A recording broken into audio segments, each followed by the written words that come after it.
Senhor a todo, né? Estamos aqui mais um dia que Deus nos concede, para junto falarmos da palavra de Deus, né? Através da lição dos jovens, é, tempo de conquista, fé e obediência no livro de Josué. Eu vou hoje, né, pela misericórdia de Deus, falar com vocês de duas lições interligadas, que são a lição número 9 e a lição número 10. Para quê? Para nós nos atualizar.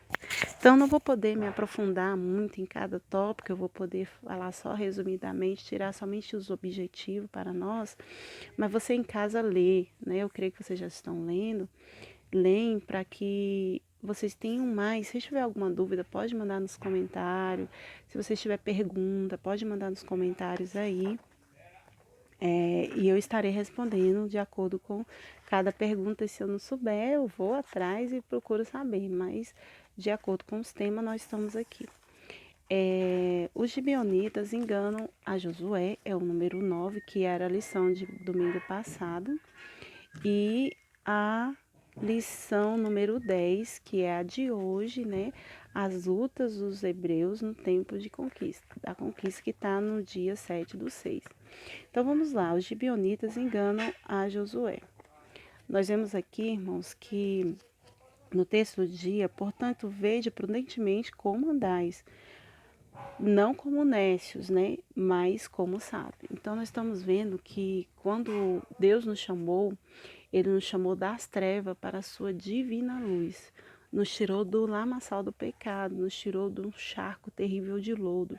E quando nós estamos na presença de Deus, nós vemos aqui que nós não devemos andar mais como nos convém, mas como sábios, como aqueles que têm um dom, como aqueles que devem a sua vida a alguém. Então, jovem, a partir do momento que você aceitou, que você está na presença de Deus, você tem um dono. Você não deve viver com suas próprias concepções, você tem um livro, você tem uma palavra a seguir. Então, assim te diz que precisamos estar vigilantes como aqueles que com artifício, né, com aqueles artifícios mentirosos, né, que tentam nos fazer abandonar a nossa fé. Então, o inimigo ele veio para quê? Roubar, matar e destruir. Mas o Senhor veio para dar vida e vida com abundância. E aqui a palavra diz que nós temos que estar vigilantes. Em Mateus fala, orai e vigiai. Não adianta você orar e não vigiar. Não adianta você vigiar e não orar. Os dois têm que estar interligados. O texto bíblico fala que em Josué, né, aqui em Josué 9, do 1 a 6, 15 e 16, fala a história de um povo, né, chamado Gibeonitas. Eles moravam em Gibeão, ficaram ali, ajuntaram, eles viram ali o que Deus tinha feito através de Josué com Jericó e Ai. E, e nós vemos aqui que aquele povo temeu. Eu vou contar a história deles aqui. Quando eles viram que ali o povo hebreu estava crescendo, eles tinham que achar um jeito, porque eles sabiam que não ia ter vez para eles. E eles ali tiveram uma estratégia, planejaram algo muito articuloso, muito perfeito. O que que eles fizeram? Eles vestiram roupas velhas, pegaram o odre velho, vinho velho, é, pão, né? É, todo ali cheio de mofo, roupas rasgadas, sapatos totalmente destruídos pelo tempo. E foram para lá em Gilgal, lá para Josué, e chegaram e falaram que eles eram uma terra longínqua, muito longe, eles eram um povo que queria paz, que eles queriam fazer um acordo de paz com eles. Vieram de distante lugar, ouviram falar dos feitos de Deus. E Josué, junto com os príncipes, aceitaram o acordo de paz. E o que que isso trouxe de consequência? Com 3 dias depois, eles descobriram que os inimigos eram eles estavam ali entre eles. Era um povo vizinho que com certeza estava na mira da passagem, né? Estava no meio de Canaã ali, que com certeza iria ser destruído. Então o que aconteceu? Quando Josué descobriu e o povo ficaram todo mundo desolado. E nós temos uma grande lição. Jamais tomar nenhuma decisão sem antes consultar o Senhor. Nós devemos consultar tudo da nossa vida ao Senhor. ali os inimigos se uniram, né? O primeiro tópico aí fala que os inimigos se uniram contra o povo de Israel. A inveja deles era muito grande, porque Israel estava vencendo as barreiras. Gente, a terra de Jericó, aquelas mulheres caíram ao chão. Então é um poder que estava sobre a vida daquele povo. O que que era esse poder? Era o próprio Deus que estava à frente de Israel, estava à frente do povo hebreu. E ali diz que eles faziam guerra entre si, porque quem mais tinha batalhas vencidas, guerras, território, eles eram respeitados, era povo respeitado. Mas quando eles viram que Israel estava despontando, que Israel estava indo à frente, eles não, vamos nos unir porque esse povo é forte. Olha só. E não é diferente com a igreja do Senhor hoje, com você, jovem, comigo. O inimigo sempre vai unir forças para nos destruir, para descentralizar a igreja, tirar o foco da sua vida na obra de Deus, tirar o seu propósito diante de Deus. Então o inimigo ele sempre vai estar, de alguma forma, tentando nos tirar. Os inimigos ali eram muito numerosos, então eles se levantaram ali para impedir o avanço de Israel. Então, quando você vê muita luta, muita adversidade, muita dificuldade para prosseguir, você pode ter certeza que é o inimigo das nossas almas tentando nos tirar da presença de Deus, nos tirar a coroa, né, que nos foi dada. O mal atua em várias frentes, né? Ali os cananeus se ajuntaram para combater, né, de modo articuloso, mentiroso, né? Eles usavam ali de sagacidade, de ilusão. O próprio Paulo, né, ali falou em Segundas Crônicas que tinha medo, que era para os coríntios ali vigiar para que o inimigo não viesse iludir, enganar, assim como ele enganou a Eva. Então, Eva foi iludida. Ele só queria mostrar o lado bom das coisas. Então, o inimigo ele é assim, ele te mostra só o lado bom. Mas há caminho que para o homem parece ser perfeito. Mas o fim é o quê? A morte, está escrito em Provérbios. Então, nós ali, nós vemos o tanto que Deus é, era com aquele povo. É, vamos mais à frente que hoje eu não posso perder tempo. Quer dizer, não perder tempo, não posso me atrasar. A astúcia dos gibeonitas. A aparência, né, engana. Você vê uma coisa muito bela, bonita. Ah, aquilo ali é tudo para mim. Mas o final pode ser a sua morte.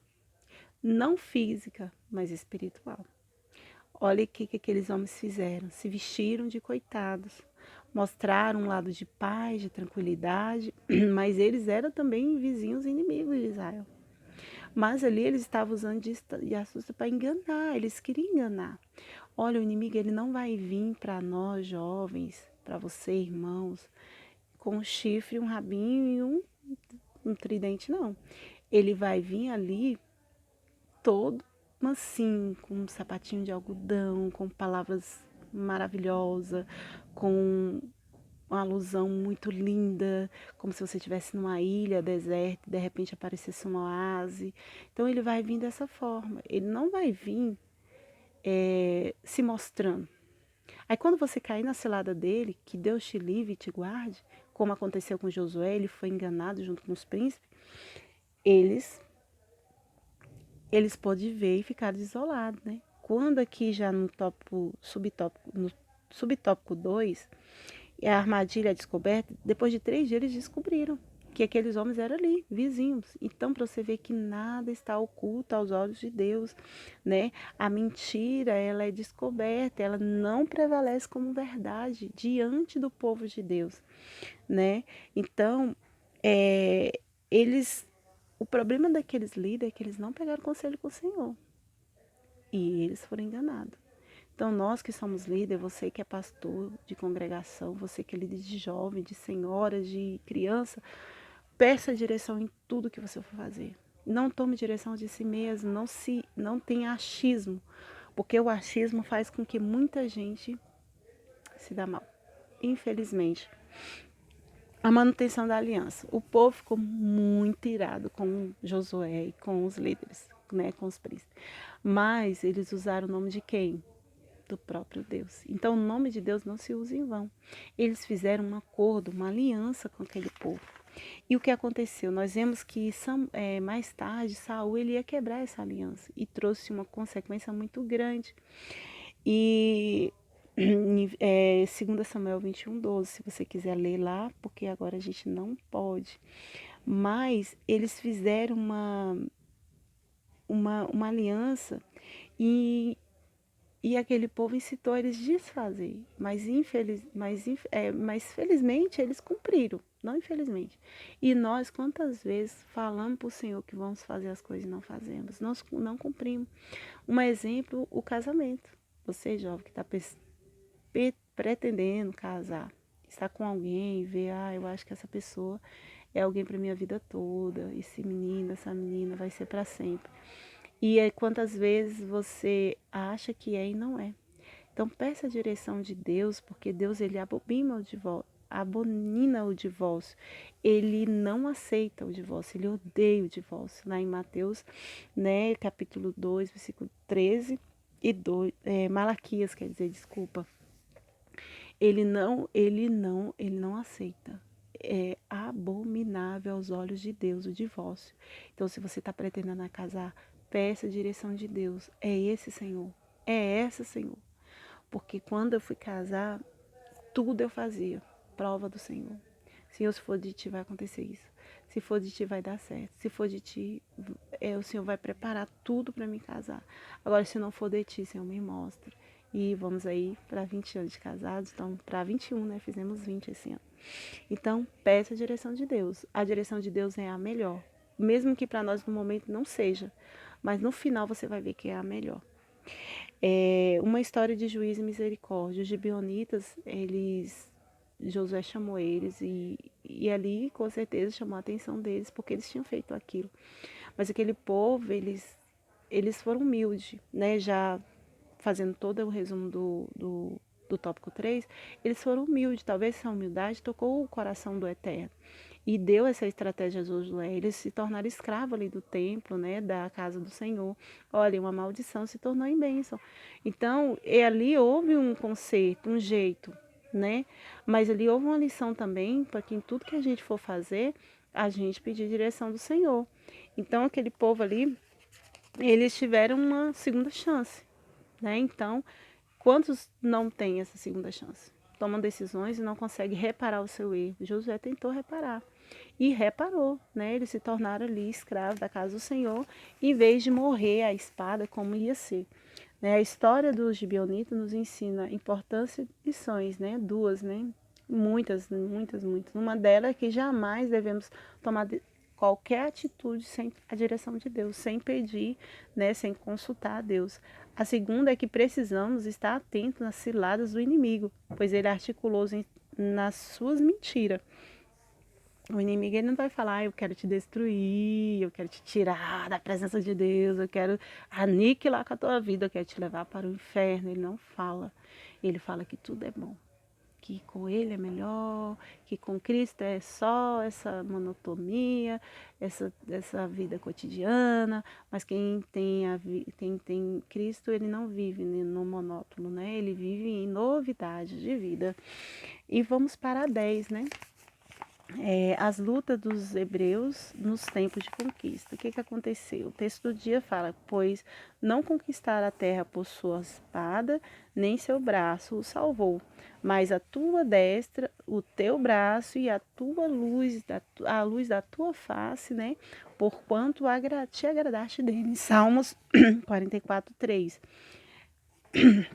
Desculpa, a síntese diz que é Deus quem nos concede a vitória. É Ele quem nos livra das mãos dos nossos inimigos. Então, não adianta, né, nós pensarmos que por nossa própria vontade, nossa própria força, nossa própria inteligência vamos conseguir alguma coisa. Negativo. Só através de Cristo somos mais que vencedores. O texto está lá em Josué 10, 6, 8, até 8 e 12 e 14. Né, falando ali que quando os homens de Gibeão foi a Josué pedindo socorro, porque os amorreus daquela terra, o povo todinho, se reuniu para fazer guerra contra aquele povo por eles ter feito aliança com Israel. Então você vê aqui, eles tiveram também uma consequência, mas graças a Deus que eles estavam do lado certo. Não é verdade? É bom quando nós sentimos que estamos do lado vencedor, daquele que vai vencer, né, daquele que não perde. Então eles foram atrás de ajuda, por favor, nos socorre. E nós vamos, né? Com certeza que eles reinam tudo contra eles. E ali começou a saga, né, dos reinos que se levantaram contra o povo de Israel. Quando eles foram para a luta ali contra os amorreus ali, eles ali daquelas terras, tudo ali era considerado cananeus, porque vinham do filho de Noé, né? O Cã. Então, Canaã era homenagem a um dos filhos de Cã. E ali tudo era os cananeus, amorreus, heveus, jebuseus, tudo ali era considerado da terra de Canaã. Então vamos lá. E o Reino do Sul se levantou, né? Todas as notícias sobre as vitórias de Israel, tudo ali ficou muito notório. Então, eles pegaram ali aliados, né? E olha, uma coisa que eu prestei atenção, que Deus ele sempre dá uma segunda chance, né? Eles viram ali todos os feitos que Deus tinha feito através do povo hebreu. Mas o que aconteceu? Em vez deles se arrependerem, eles ficaram foi mais furiosos. Em vez deles ter o temor como houve com o povo dos gibeonitas, eles ficaram mais furiosos. Quer dizer, eles não se arrependeram. E eles podiam assim, esse povo é diferente, esse povo é muito diferente, eu vou me unir a eles. Não, em vez de eles se arrepender dos seus maus caminhos, das iniquidades, que aquele povo era muito iníquo, eles quiseram foi destruir o povo de Deus. Então é a mesma coisa que acontece conosco aqui na terra. Em vez do povo se arrepender e ver em Deus em nós a mudança de muitas pessoas, igual eu tive aqui esses dias uma pessoa que trabalhando aqui em casa, e ele falou, ele não é crente. E ele testificou, falando, olha, fulano, ele era drogado, ele era viciado. E hoje, há 4 anos, desde quando ele foi para a igreja, ele é outra pessoa. Mas ele não se arrepende. Você está me entendendo? Então Deus fez aquelas maravilhas através do seu povo, mas o povo ao redor não se arrependia, pelo contrário, eles queriam destruir o povo de Deus.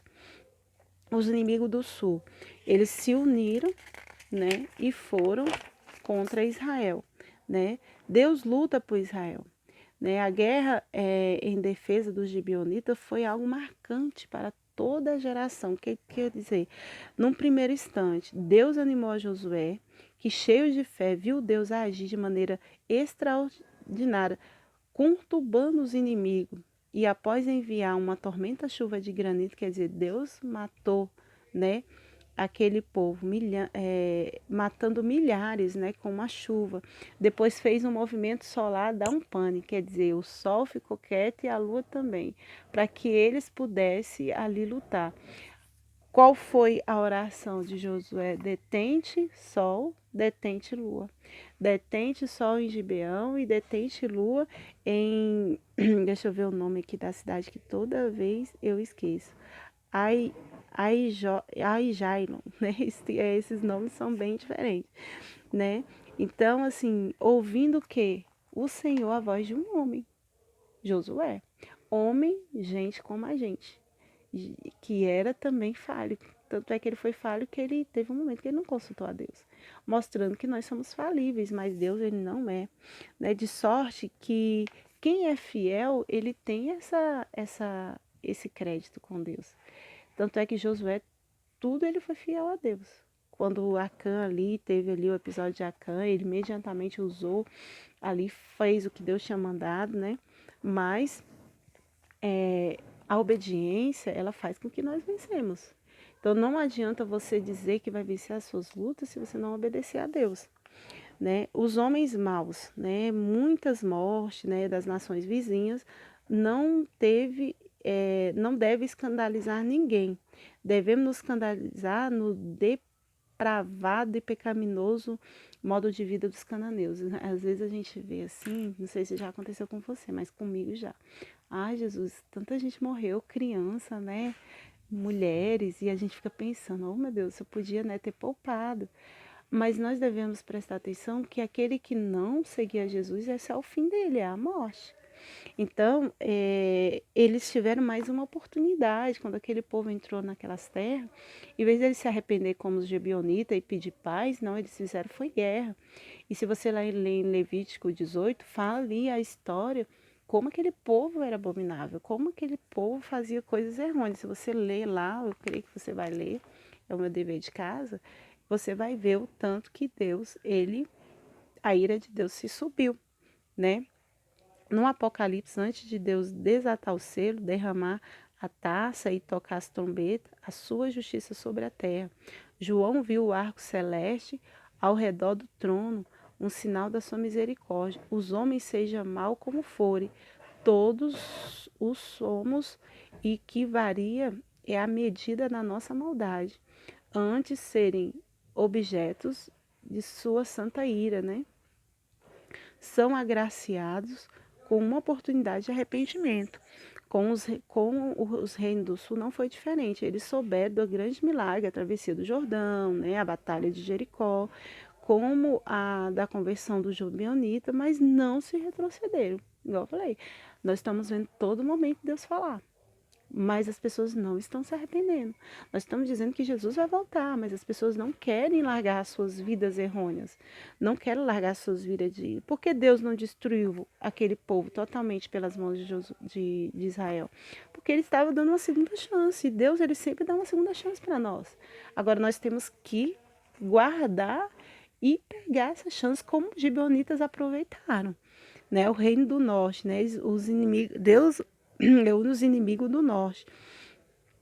Se as conferências sulistas, né, que é o pessoal do sul, tinha muita gente, o do norte reuniu um grupo maior ainda, né? O historiador judeu Flávio Joséfo alude que era 300 mil homens de infantaria, 10 mil cavalos e 20 mil carros de fogo.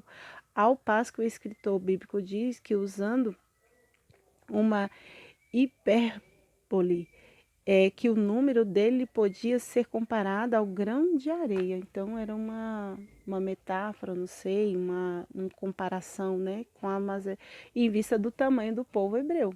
Então nós vemos que quem venceu, né, foi Deus. Então é Deus que peleja pelo seu povo. Tanto é que eles tiveram medo. E eu vou te falar, quem não teria, mas eles foram com ânimo. Deus falou ali com Josué, não temas diante deles, né? E depois os hebreus que não tivesse medo. Deus marcou a história e Deus marcou também a vitória, falando, amanhã, nessa mesma hora, os darei todos feridos diante dos filhos de Israel. Então, quem peleja por nós é Deus. Não adianta. Aleluia. É nosso Deus que é a nossa vitória. Deus é a nossa bandeira, né? Cada novo episódio do livro de Josué, Deus mostra como ele agia de forma diferente. Ele não age hoje na tua vida de um jeito e amanhã ele vai agir do mesmo jeito. Ele não age na vida do irmão de um jeito e vai agir na tua vida do mesmo jeito. Cada situação Deus age de uma forma, porque Deus tem o seu modo de agir. E as armas as armas da nossa milícia não são carnais, como diz lá em Efésios, que a nossa luta não é contra a carne, não é contra o sangue, mas é contra as potestades, principados, toda sorte celestiais, toda a atmosfera do ar, tudo aquilo que vem contra nós no sobrenatural. Então nós não devemos hoje lutar como antigamente. Já pensou? Se toda vez tivesse uma luta com alguém, nós fomos lá e matasse a pessoa? Não é assim hoje. Não é assim. Hoje, glória a Deus, a nossa guerra é espiritual. Então, se nós não nos derramar diante de Deus espiritualmente, nós não vamos vencer. Nós não vamos conseguir se Deus não estiver conosco. Aleluia, glória seja dada ao nome do Senhor. Né? Na conquista da terra de Canaã, é comum a expressão, feriram ao fio da espada, ou seja, os homens tiveram de ser forte e corajoso para a batalha contra os inimigos, tendo como principal instrumento de ataque uma espada forjada. Né? Era de 25 e 35 e 30 centímetros. Né? O segredo da vitória deles era o Senhor. E as nações sabiam disso. E é bom lembrar que Israel usava, né, lanças, arco, funda, não tinha um poderio de um arsenal de instrumentos para matar. Então, o que era de valia naquele povo era o nome do Senhor. Nem igual aconteceu no episódio de Davi, né, com Golias, eles não tinham. Mas nisso poderia ser comparado ao arsenal, como eu já falei, né, bélico dos cananeus. Tanto é que Moisés mandou eles olhar e eles viram ali muitas homens gigantes, mas isso não era nada para o Senhor, né? É, eles mandaram, Deus mandou ali eles queimar. Quando eles ganharam as vitórias, mandou queimar carros, alejar os cavalos, porque mostrar para aquele povo que a vitória vinha do Senhor, né? E como diz o nosso salmista, lá no verso 7, no Salmo 7, no Salmos 20, verso 7, que uns confiam em carro, outros em cavalo, mas nós faremos menção do nome do Senhor, nosso Deus. Tudo indica que Deus queria que os hebreus fossem poderosos na guerra, com base aonde? Na fé. E a palavra do Senhor diz que o justo, ele viveria da fé. O justo, ele vive pela fé. A minha vida é sobrenatural. Tudo que o Senhor tem feito em mim é algo sobrenatural. É inexplicável. Muita gente não consegue explicar o que Deus faz na minha vida. E eu sei que Deus, e muitos olham para você e fazem a mesma coisa. Uma longa guerra. Nós estamos aqui em uma grande batalha. Numa grande guerra. Ela não vai cessar. Tanto é que do reino do norte durou mais do que do reino do sul para aquele povo. Segundo Flávio, um historiador judeu, ele disse que foi mais ou menos 5 anos. E outros falam 7. Isso eu sei que foi muito longo. Já pensou 5, 7 anos em guerra. Muita gente morrendo, né? E se a guerra contra Jericó e Ai, bem como as batalhas contra os outros reinos duraram pouco tempo, essa batalha demorou anos, né? A fio. As estações do ano, já pensou? Mais batalhas se estendiam, sem nenhum milagre, apenas livramentos cotidiano, e sempre os hebreus precisando estar alerta. Quer dizer, nós devemos estar vigilantes. Independente de qual seja a nossa idade, nós temos que estar vigilantes, porque o inimigo não está brincando, né? E para nós já também para o fim, a conquista, né, do impossível foi por meio de obediência. Moisés é lembrado. Tudo aquilo que o servo do Senhor tinha falado, eles estavam ainda obedecendo, através também de Josué. Então, nós possamos ver aqui que ele foi lembrado e quantos homens de Deus, mulheres de Deus, né? E jamais nós devemos esquecer deles, que nos ensinaram. Que se eu estou aqui hoje é porque alguém me aconselhou, alguém me instruiu na palavra, alguém me mostrou o caminho através de Jesus. E eu sei que você também está aí porque alguém mais velho te ensinou. Então nós devemos valorizar esses irmãos de cabecinha branca, né? Que está aí há muitos anos na presença de Deus. O sol brilha sobre os gibeonitas, né? Isso aqui está dizendo que o povo, aquele povo cananeu, eles eram idólatras, eles idolatravam o sol, a lua, assim como o pessoal do Egito também idolatrava o rio Nilo. E ali Deus fez aquele rio se transformar em sangue e fez o sol e a lua parar para mostrar que não existe outro Deus além dele. Maravilhoso, né? Deus usa o local estratégico em que o sol parou de uma forma para que chancelar, né, a decisão dos gibeonitas, quer dizer, concluir, dar um toque para dizer que a decisão deles foram certa, né? Demonstrar que a correção da sua conduta em socorrer o povo amigo por causa da aliança feita com Deus, que eles estavam precisando de ajuda, né? Ali fez com que eles se submetessem, como bom demonstrar, né, a nossa fidelidade. Então, aquele povo foi socorrido por um povo inimigo, que eles pediram paz, foram humildes, Deus deu vitória e ainda mostrou que ele era Deus acima de tudo. Josué fere 31 reis, né? E os reinos foram destruídos conforme Josué 2. Integravam 7 nações, olha só, ou etnias, Heteus, Gergazeus, Amorreus, Cananeus, Ferezeus, né, Eveus e Jebuseus. Então, todos ali foram destruídos. Esses eram considerados todos cananeus, como eu disse no começo, porque eles vinham do filho de Cã, do filho de Noé, né? Cã, né? Do lado ali do oeste, né? Do Jordão, Canaã, que era um filho de Cã também, que ali eles colocavam muito naquela época o nome dos filhos primogênitos ali, como nome de cidade, né? Somente Deus, com seu poder e misericórdia, poderia, em tão pouco tempo, fazer com que aquela nação que antes era escrava do Egito, hoje está liderando naquele momento, aquele território. Eles eram respeitados e temidos através do quê? Do nome do Senhor. Para concluir aqui, a conquista da terra de Canaã foi um marco